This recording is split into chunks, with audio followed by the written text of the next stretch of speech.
Bonsoir à tous, ravi de vous retrouver pour ce journal dont voici les principaux titres.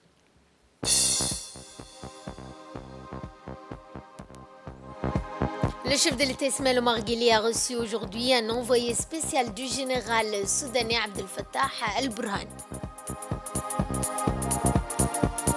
Dans l'actualité internationale et en RDC, le bilan des inondations s'alourdit, près de 400 morts. C'était les titres, place au développement. Le président de la République, Ismaël Omar Guelleh, a reçu ce matin au Palais de la République l'envoyé spécial du général soudanais Abdel Fattah al-Burhan, M.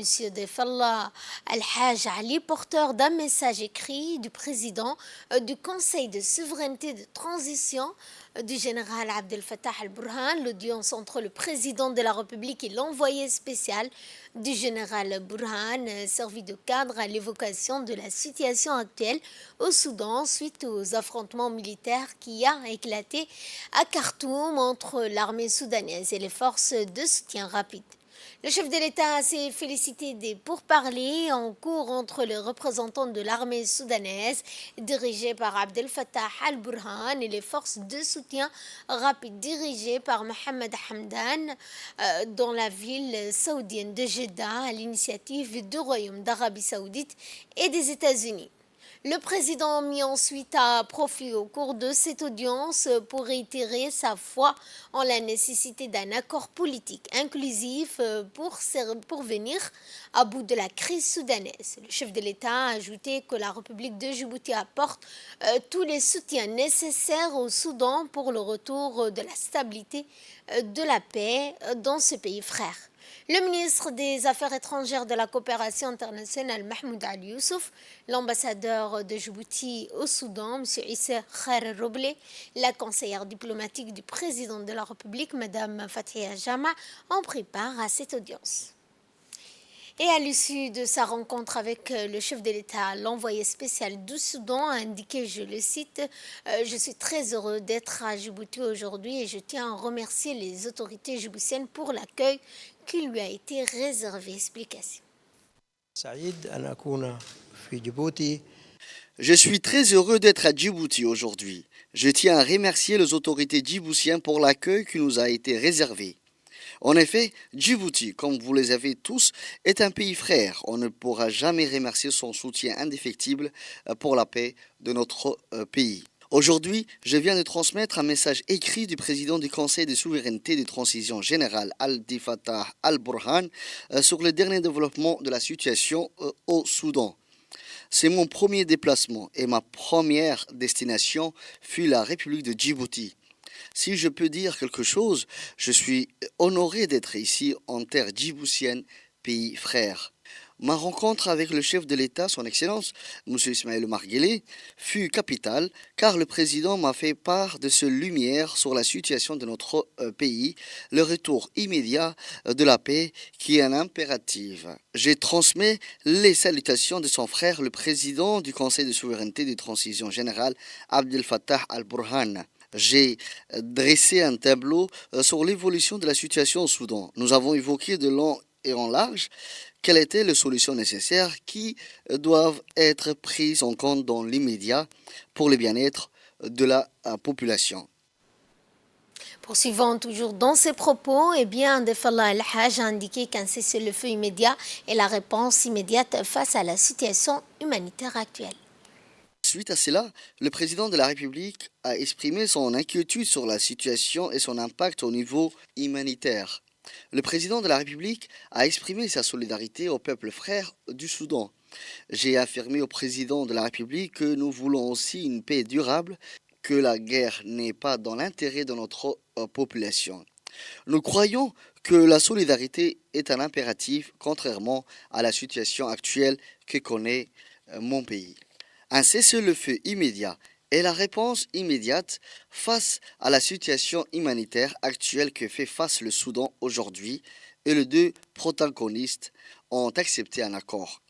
Ce cessez-le-feu est une initiative du Royaume de l'Arabie saoudite en étroite collaboration avec les États-Unis et je dois dire qu'en ce moment même, ces pourparlers sont en cours à Jeddah.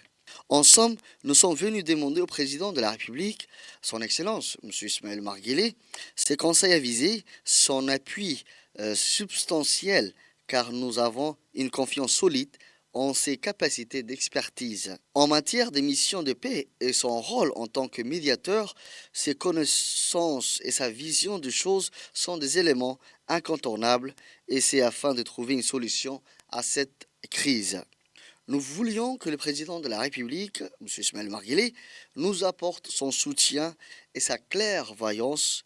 Nous savons que le président Ismaël Omar Guelleh est connu pour son soutien en faveur de la paix et la stabilité en matière de conduite des missions de paix, de consensus et de réconciliation.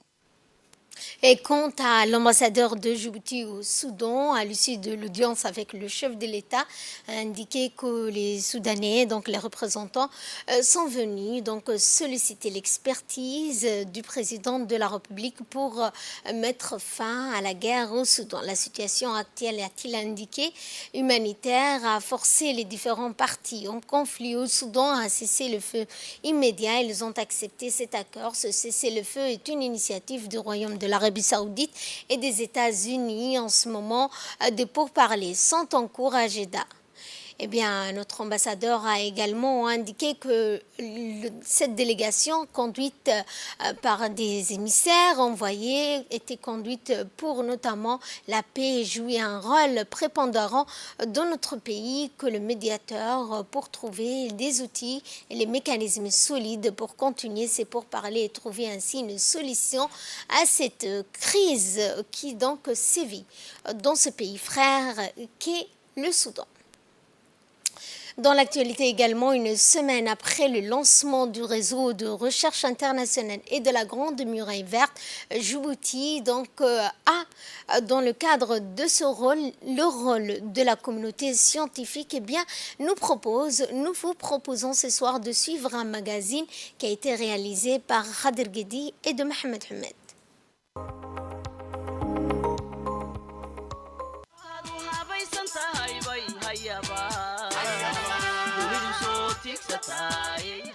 Le développement d'un pays dépend de sa recherche scientifique et de son implication. La République de Djibouti a construit depuis un certain nombre d'années un certain nombre d'infrastructures, financé bien sûr la formation. Et aujourd'hui, je pense que nous avons un capital humain à la hauteur des enjeux. Et là où Djibouti peut aujourd'hui être satisfaite de ce qui a été fait, c'est d'abord que le président de la République s'est engagé au service de la science et du développement de la recherche, par la création bien sûr du Centre d'études et de recherche de Djibouti, mais également par la création de l'OREC, l'Observatoire régional de recherche sur l'environnement et le climat. Lors de son inauguration, le président de la République a accueilli des chefs d'État, des représentants des grandes organisations internationales, la société civile, et tout le monde était impressionné par la qualité des équipements et de la formation des jeunes Djiboutiens. La lutte contre la désertification et les changements climatiques est un défi mondial, particulièrement vulnérable aux évolutions climatiques. L'Afrique subsaharienne est aujourd'hui confrontée à de nombreux défis, souvent interconnectés tels que les cyclones, les inondations, les sécheresses, les désertifications, la dégradation des terres. Au Sahel, on estime à 29,2 millions le nombre de personnes en situation d'insécurité alimentaire, dont 9,4 millions sont susceptibles de connaître des déficits alimentaires extrêmes. C'est dans ce contexte difficile que l'Union africaine a lancé en 2007 le projet de la Grande Muraille Verte, un projet qui vise à stopper la désertification, la dégradation des terres dans les zones sahéliennes et améliorer les conditions de la vie de la population tout en préservant les agrosystèmes, les agroéleveurs dans 11 pays du Sahara et Sahel, entre Sénégal et Djibouti. Mais un projet de telle envergure nécessite la collaboration effective de tous les acteurs clés de la mise en œuvre du projet de la Grande Muraille Verte. La communauté scientifique est la dernière à rejoindre l'initiative phare de l'Union africaine. Nous avons voulu encore plus loin, aller encore plus loin en mettant au cœur de la problématique climat, la recherche et la connaissance scientifique.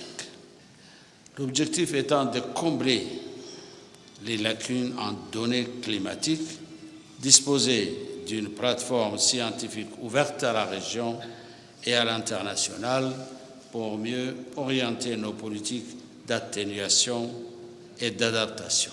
À l'inauguration de l'Observatoire régional de recherche pour l'environnement et le climat. Un observatoire aujourd'hui opérationnel disposant d'équipements de qualité avec un personnel technique et scientifique à la hauteur des défis. Je tiens à féliciter le ministère de l'Enseignement supérieur et de la Recherche ainsi que le CERD pour avoir tenu nos engagements et pour le travail réalisé. Le Centre d'études et recherches de Djibouti est un établissement public à caractère scientifique. La principale mission du CERD est la mise en œuvre de programmes de recherche et de développement technologique dans le cadre des choix priorités fixés par le ministère de l'Enseignement supérieur et de la Recherche en adéquation avec les objectifs tracés par le gouvernement. Le CERD comprend 6 instituts spécialisés dans l'Institut des sciences de la vie, qui est chargé de la mise en œuvre de programmes de recherche en matière de lutte contre la désertification et de préservation de l'environnement. La République de Djibouti a été honorée d'abriter le lancement du réseau de recherche international de la Grande Muraille Verte le mardi 25 avril dernier à Campeski, sous le haut patronage du Premier ministre Abdulkader Kamil Mohamed et le ministre de l'Enseignement supérieur de la Recherche. Coordonné par l'Institut de recherche pour le développement, ce réseau de scientifiques a vocation à offrir un cadre de mobilisation pour la gestion durable des terres et des territoires dans les zones de la Grande Muraille Verte. Je pense que ce qui s'est passé à Djibouti la semaine dernière, le lancement du réseau international de recherche est le résultat de ce dynamisme qui a été créé à Djibouti, et d'une part, et d'autre part, de par sa stabilité. Et aujourd'hui, Djibouti, petit pays, peut, je dirais, être fier que le lancement de ce réseau international de recherche parte à partir de Djibouti, et que Djibouti soit le porte-flambeau des activités de recherche sur cette grande muraille verte. De quoi il s'agit ? Quand vous voulez planter des plantes, quand vous voulez mettre en place des schémas de développement sociaux dans une région, sans la recherche, ça ne peut pas se faire. Parce que vous avez besoin de connaître la qualité des sols, vous avez besoin de connaître la pluviométrie, vous avez besoin de connaître les activités agricoles dans la région, le savoir communautaire. Et donc, sans recherche, cette grande ambition ne peut pas se réaliser. Donc, à partir de Djibouti, il y a eu un lancement de ce réseau, et elle a réuni 100 chercheurs, 7 venaient de pays étrangers africains. Avec la France, les chercheurs français, on a eu plus de 8 pays qui étaient représentés. Et de par les discussions qui sont sorties, c'est que d'abord Djibouti peut être une plateforme de connaissances et de recherche. D'autre part, comment tous ces chercheurs peuvent travailler ensemble. Comment ils peuvent optimiser, maximiser les équipements, les infrastructures qu'il y a, et comment on peut encourager qu'il y ait une véritable coopération sud-sud entre tous ces chercheurs qui partent bien sûr de Dakar à Djibouti. Et dans ce cadre, on a mis en place une facilité de mobilité des chercheurs. C'est-à-dire qu'un chercheur aujourd'hui tchadien peut venir à Djibouti, et inversement, un chercheur djiboutien peut aller au Tchad ou au Sénégal et monter des programmes de recherche communs. Donc, un partage de savoir, une science ouverte, l'optimisation des moyens, et puis ces chercheurs vont monter des programmes communs pour aller vers les bailleurs et demander des financements dans le cadre de ce projet. Djibouti, sur la volonté du président de la République, son Excellence M. Ismaël Omar Guelleh, a inauguré un centre d'observation et de recherche climatique au sein de la région. La récurrence et la recrudescence des impacts malgré divers plans d'action rappellent l'urgence d'une approche régionale basée sur un engagement commun et des actions concertées.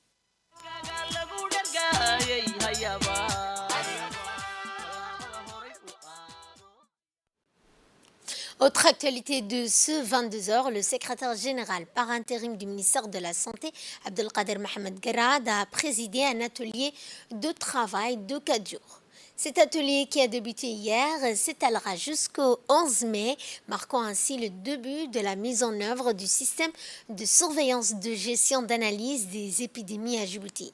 Cette plateforme numérique de pointe créée pour renforcer la prévention et le contrôle des maladies infectieuses. Ce nouveau système respecte les normes strictes en matière de protection des données, de bonnes pratiques scientifiques et de politique de libre accès. L'équipe de santé numérique de l'IGAD supervise ce sous-projet dans le but de partager ses réalisations avec les autres États membres et de soutenir ainsi leurs efforts pour renforcer leur système de surveillance et de suivi des maladies. Cette initiative correspond également aux objectifs de résilience des États membres de l'IGAD.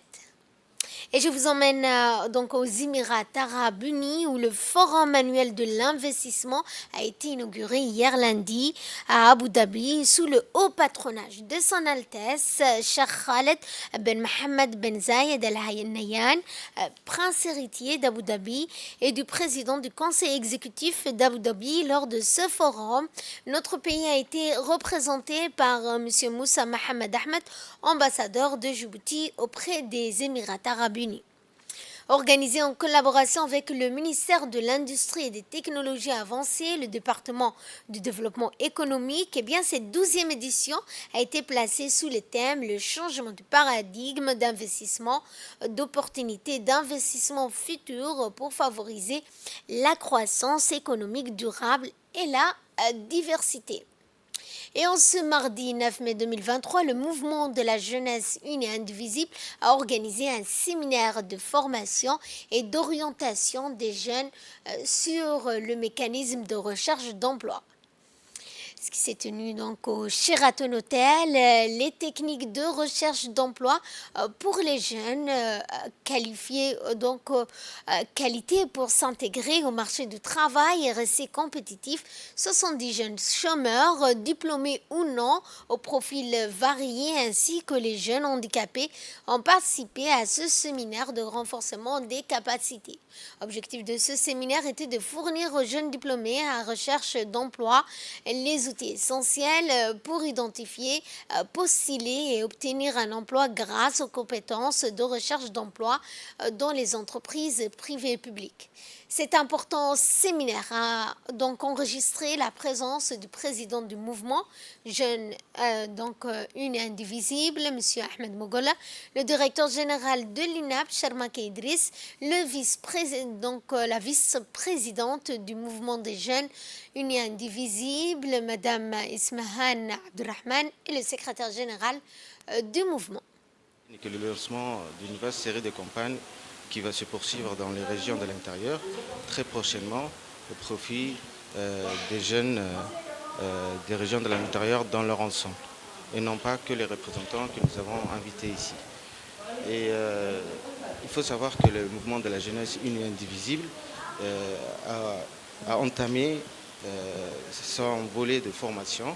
Il ne compte pas s'arrêter là et nous continuerons à organiser d'autres ateliers qui sont utiles pour la jeunesse djiboutienne. Le président du mouvement des jeunes unis et indivisibles, M. Ahmed Mogola, s'est exprimé suivant un extrait de son intervention. Je suis très heureux de vous souhaiter la bienvenue à ce séminaire organisé par le mouvement de la jeunesse unie et indivisible. Je remercie également, comme je l'avais dit, les jeunes des régions intérieures qui honorent ce séminaire de leur présence. L'objectif principal de ce séminaire est de fournir aux jeunes diplômés ou non diplômés en quête d'un emploi les outils nécessaires pour identifier, postuler et obtenir un emploi par les méthodes des techniques de recherche d'emploi. La recherche d'emploi est un parcours. Il est toujours utile pour les jeunes chercheurs d'emploi de savoir que l'on ne trouve pas un emploi en clin de doigts. Il y a une méthode et des techniques. La recherche d'opportunités d'emploi ou d'auto-emploi pour les jeunes est non seulement un impératif, mais une nécessité. Pour trouver le job de leurs rêves, les demandeurs d'emploi doivent par conséquent maîtriser les mécanismes de recherche d'emploi.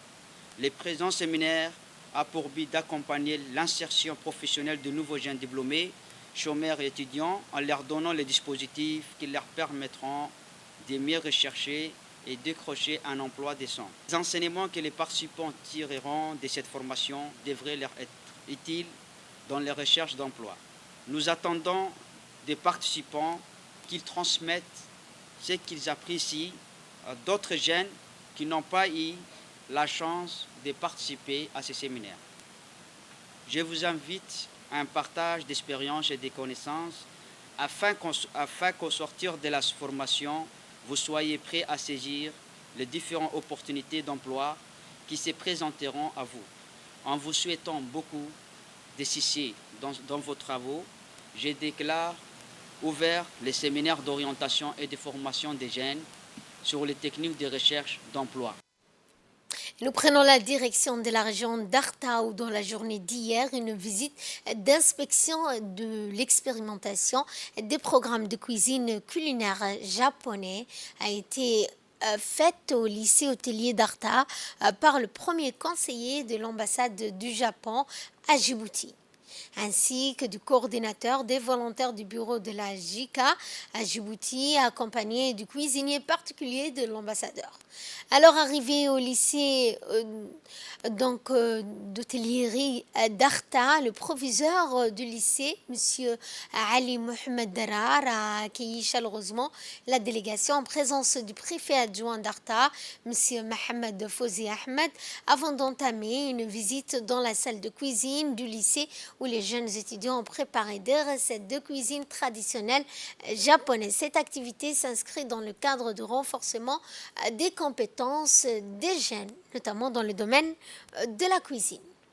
Le détachement de la police des régions ont intercepté à la frontière de Galilée une importante marchandise de khat de contrebande. Durant cette opération, 4200 kg de khat de contrebande ont été donc interceptés, le khat qui voulait être acheminé vers la capitale. Selon la procédure standard en vigueur, cette quantité a été transmise à la brigade des douanes et détruite sur place en présence du chef de brigade de la douane d'Ali Sabieh, M. Mohamed Moumin. Et de là, nous passons à ce qui domine l'actualité internationale. Les inondations et glissements de terrain provoqués par de fortes pluies jeudi dans le sud Kivu, en République démocratique du Congo, ont fait au moins 394 morts. Des corps ont été retrouvés selon un bilan communiqué dimanche par un responsable administratif. Ce bilan officiel provisoire avancé, donc annoncé vendredi soir par les autorités de la province du Sud Kivu, évoquait au moins 176 morts. À l'issue du Conseil des ministres de vendredi, Kinshasa a annoncé l'envoi d'une mission gouvernementale pour appuyer le gouvernement provincial dans la région de cette catastrophe. Il a donc été décrété une journée de deuil national. C'était hier lundi. Et c'est sur ce point que ce journal touche à sa fin. Merci à vous de nous avoir suivis. Excellente soirée à toutes et à tous.